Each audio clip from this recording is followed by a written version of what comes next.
আসসালামু আলাইকুম। আজকে আমি আপনাদের জন্য নিয়ে এসেছি একটি কেকের রেসিপি। 2 ডিমের পাউন্ড কেক। এর জন্য প্রথমে একটি পাত্র নিয়ে এর মধ্যে নিয়ে নেব কুসুম সহ 2টা ডিম। ডিমটি অবশ্যই রুম টেম্পারেচারের হতে হবে। এখানে আমি ডিমগুলো হালকা একটু বিট করে নেব। এরপর এর মধ্যে দিয়ে দেব হাফ কাপ চিনি। চিনিটা একসাথে দেয়া যাবে না।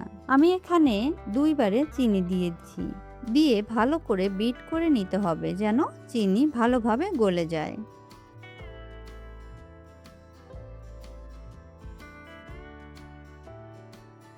বিট করতে করতে পাত্রের সাইডে দিয়ে চিনি লেগে গিয়েছে সেগুলো একটি স্প্যাচুলা দিয়ে মুছে নামিয়ে নিতে হবে এবং পুনরায় বিট করতে হবে যেন সব চিনি গলে যায়। চিনি গলে গেলে এর মধ্যে দিয়ে দেব 1/4 কাপ সয়াবিন তেল। তেল দিয়ে আবার একটু বিট করে মিশিয়ে নেব ডিমের সাথে।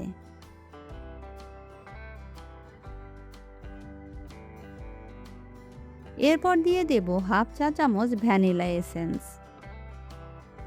এসেন্স দিয়ে আবার একটু বিট করে নেব। এবার চলে যাব শুকনো উপকরণে। এর জন্য পাত্রের উপরে দিয়ে দেব একটি স্ট্রেনার। এর মধ্যে দিয়ে দেব হাফ কাপ ময়দা, 2 চা চামচ গুঁড়া দুধ, হাফ চা চামচ বেকিং পাউডার, 1 চিমটি পরিমাণ লবণ।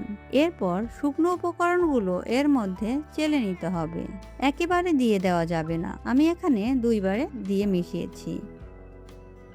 শুকনো উপকরণ দিয়ে স্প্যাচুলা দিয়ে হালকা হাতে মেশাতে হবে।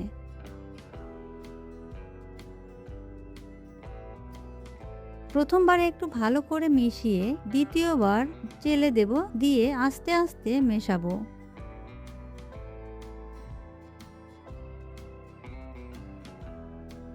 এইভাবে মেশাতে হবে।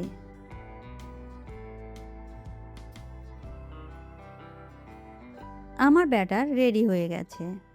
এবার একটি কেক মোল্ড নিয়ে এর মধ্যে মোল্ড অনুযায়ী আমি বাটার পেপার কেটে মোল্ডে বসিয়ে দিয়েছি।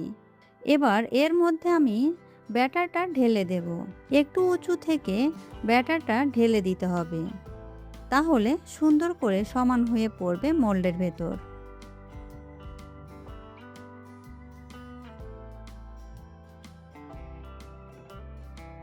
এরপর মোল্ডটা একটু ট্যাপ করে নিতে হবে। যদি ব্যাটারের ভিতর লাম্পস থেকে থাকে বের হয়ে যাবে। ব্যাটারের উপরে আমি একটু তেল দিয়ে দেব যেন কেকটা ফেটে যায়। উপর থেকে এটা কাঠি দিয়ে এভাবে টেনে দেব। এবার চুলায় একটি পাত্র বসিয়ে পাত্রের ভিতরে একটি স্ট্যান্ড বসিয়ে আমি পাত্রটি প্রিহিট করে নিয়েছি। এবার ঢাকনা খুলে এর মধ্যে কেক মোল্ডটা বসিয়ে দেব, দিয়ে ঢাকনা দিয়ে ঢেকে দেব। ঢাকনার ছিদ্রটি একটু টিস্যু অথবা কাপড় দিয়ে বন্ধ করে দেব যেন কোনো প্রকার বাতাস ভেতরে না ঢোকে বা বের না হয়। চুলার আঁচ লোতে রেখে কেকটি আমি বেক করে নেব 40 থেকে 45 মিনিট। 45 মিনিট পর ঢাকনা খুলে আপনাদের দেখিয়ে দিচ্ছি কেকটি কেমন হয়েছে।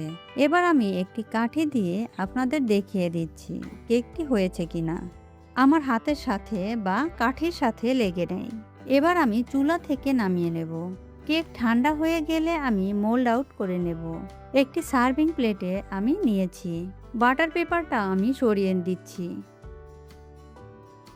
দেখতেই পাচ্ছেন কতটা সুন্দর কালার এসেছে। আপনাদের একটু চাপ দিয়ে দেখিয়ে দিচ্ছি কতটা সফট হয়েছে।